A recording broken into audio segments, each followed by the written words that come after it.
Fala galera, está entrando no ar mais um vídeo do seu canal Sem Blim Blim Blim e hoje nós vamos começar o vídeo diferente, hoje vai música. Eu não sei se você conhece essa música, eu conheci essa música lá na década de 90, na voz do Paulinho Macuco, mas muitos cantores já gravaram ela, então vamos lá. Diz assim, ó. Jacó segurou o anjo, amarrou o anjo e não deixou ele subir. Jacó segurou o anjo, amarrou o anjo e não deixou ele subir. E o anjo perguntou, o que queres que eu te faça? E Jacó lhe respondeu, me dá minha bênção para depois subir. Me dá minha bênção para depois subir. Me dá minha bênção para depois subir. Me dá minha bênção para depois subir. Me dá minha bênção para depois subir. Mas afinal de contas, o que essa música quer dizer? É sobre isso que vamos falar no vídeo de hoje. Roda a vinheta! Pois é, galera, desculpa aí que cantar não é meu forte, mas essa é uma música muito conhecida, como eu disse, ali na década de 90, né? Mas até hoje você acha aí na internet, você coloca lá, Jacó segurou um anjo, ela tem gesto, ela é muito swingada, mas na verdade, muitas pessoas não sabem direito o que quer dizer a letra dessa música, não é? Então a gente precisa cantar com entendimento. Essa letra ela está baseada ali num texto que está em Gênesis capítulo 32, a partir do verso 24, é um dos momentos de Jacó. E Jacó vai encerrar nossa série A Sós com Deus. Nós já falamos de Jacó lá no começo da série, né? No segundo vídeo dessa série, em que a gente mostra o começo da vida de Jacó, quando ele engana ali o irmão dele, engana o pai dele, pega a bênção no lugar do irmão. E aí eu até mencionei ali naquele vídeo que a gente pode voltar a sonhar, porque Deus ainda tinha planos para Jacó. Deus se encontra com Jacó. E através de um sonho, Deus fala, olha Jacó, eu tenho projetos para você, eu tenho sonhos para você. Pois bem, agora nós estamos em outro momento de vida do Jacó.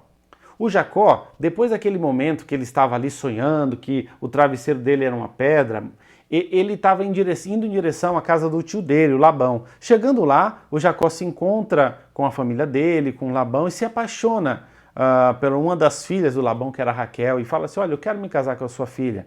E aí o Labão fala, tudo bem, só que você vai ter que trabalhar 7 anos por ela. E aí ele trabalha os 7 anos, e aí quando ele vai se casar, ele se casa de fato com uma das filhas de Labão, mas na noite de núpcias ele descobre que na verdade não era a Raquel que estava ali, era a Lia. E aí quando ele vai falar com Labão fala, não, imagina, a Raquel é mais nova, eu nunca poderia casar a mais nova na frente da mais velha.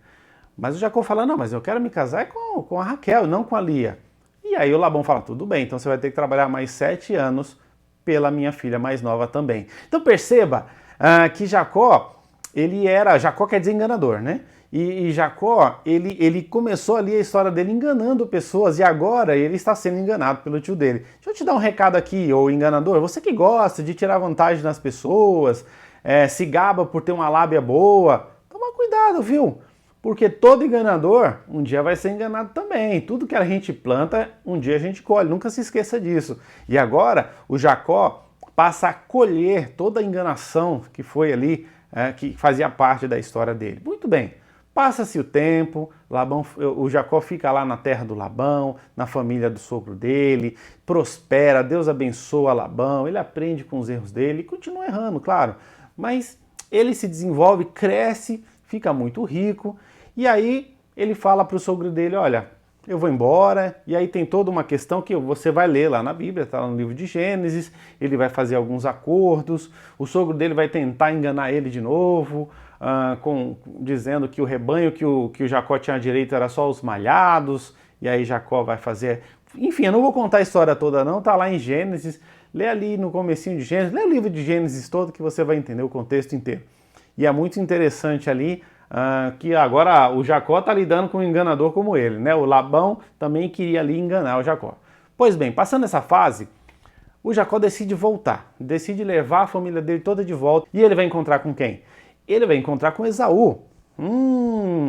Pensa que aquele problema já tinha sido resolvido, tinha sido esquecido. Às vezes a gente pensa que problemas do passado se resolvem só com o tempo, né?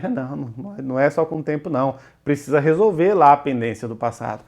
E Jacó ficou com um pouco de medo de encontrar com o irmão dele, tem todo um contexto, tem algumas coisas que o Jacó vai fazer ali, porque ele ficou com medo de encontrar com o irmão dele. Mas nós estamos agora no capítulo 32 do livro de Gênesis. Nesse momento, aqui no capítulo 32, a partir do verso 24, aí sim vem o texto da nossa música de hoje.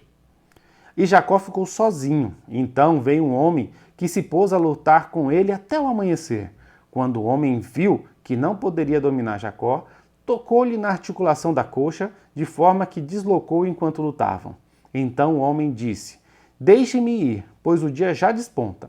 Mas Jacó lhe respondeu: não te deixarei ir, a não ser que me abençoes. O homem lhe perguntou: qual é o seu nome? Jacó, respondeu ele. Então disse o homem: seu nome não será mais Jacó, mas sim Israel, porque lutou com Deus e com homens e venceu. Tá vendo aí? O texto que dá origem para a música não é bem do jeito que a música falou, não, né? Jacó não amarrou anjo nenhum, né? Aqui você vê que nessa versão nem fala que é um anjo. É provável que seja um homem da parte de Deus, né? Então é provável que seja sim um anjo, mas nesta versão aqui nem menciona aí a palavra anjo. E não foi muito bem do jeito que a música falou. Mas o que, assim, é um texto não muito claro da Bíblia, mas o que a gente vê é que, de fato, Jacó, ele tem uma luta ali com aquele homem de Deus. Qual a primeira coisa que a gente percebe? É óbvio que, sendo um anjo, o menor dos anjos, é maior que os homens. Então seria muito fácil para um anjo ir ali acabar com Jacó no primeiro minuto de luta. E ainda assim, ele permitiu que aquela luta durasse uma madrugada inteira. Gente, Deus, apesar de nós termos que ter reverência com Deus, termos temor ao chegar na presença de Deus, Deus ele se permite a gente discordar dele. Ah, mas Milton, eu vou me discordar de Deus? Eu sei que é estranho, a gente não deveria, mas às vezes o nosso coração não entende aquilo que Deus faz.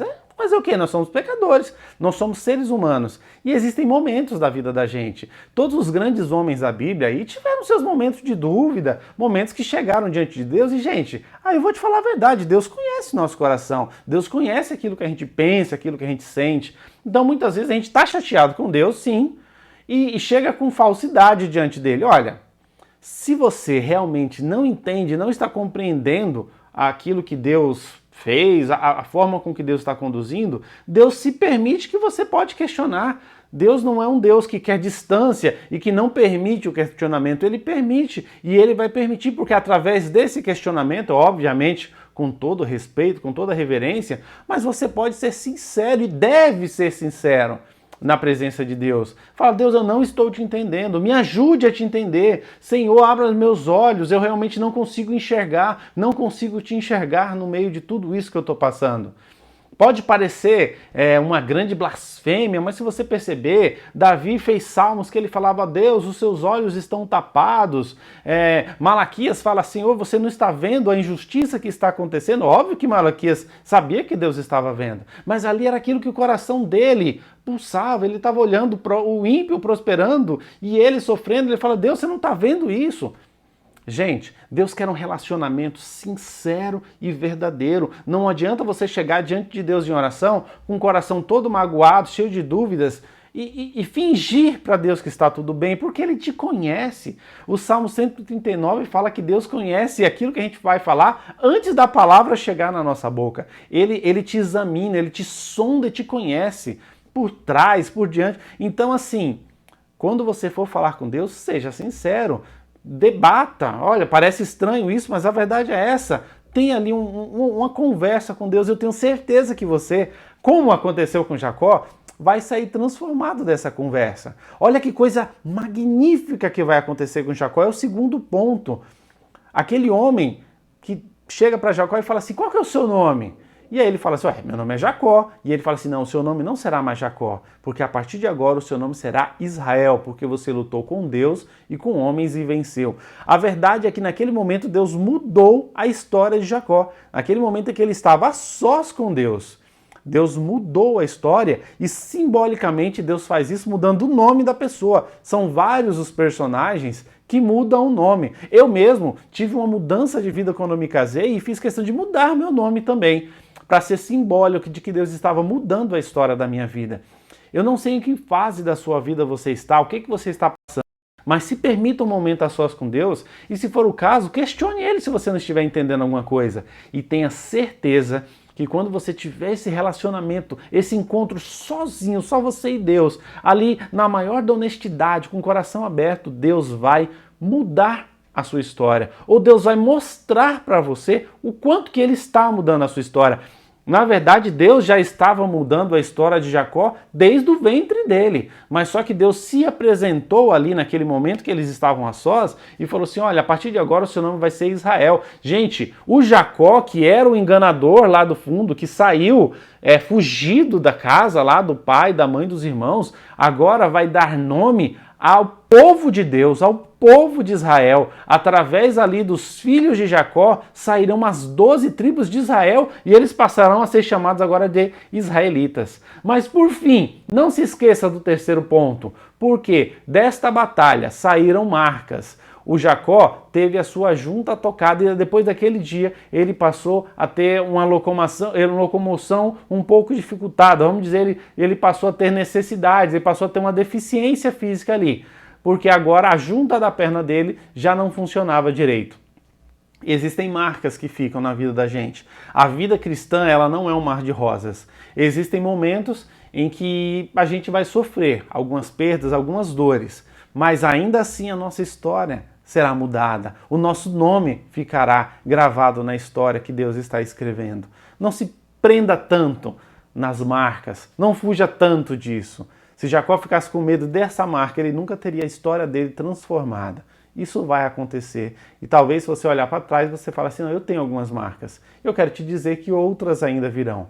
Mas existe uma promessa para nós, que na próxima vida, gente, na próxima vida essas marcas ficarão para trás. Pode ter certeza que a próxima vez que Jacó for visto, ele não vai estar mais arrastando de uma das pernas, ele não vai ter mais problema em articulação nenhuma. Na próxima vida, as marcas ficarão para trás e nós teremos uma vida gloriosa com Deus, transformadas. Então se permita passar por esse processo. Esse é o último vídeo da nossa série A Sós com Deus. Se durante esse período todo você não teve esse momento, faça isso o quanto antes. Converse com Deus, avalie tudo o que está acontecendo na sua vida, pergunte para Ele exatamente o que tudo isso quer dizer.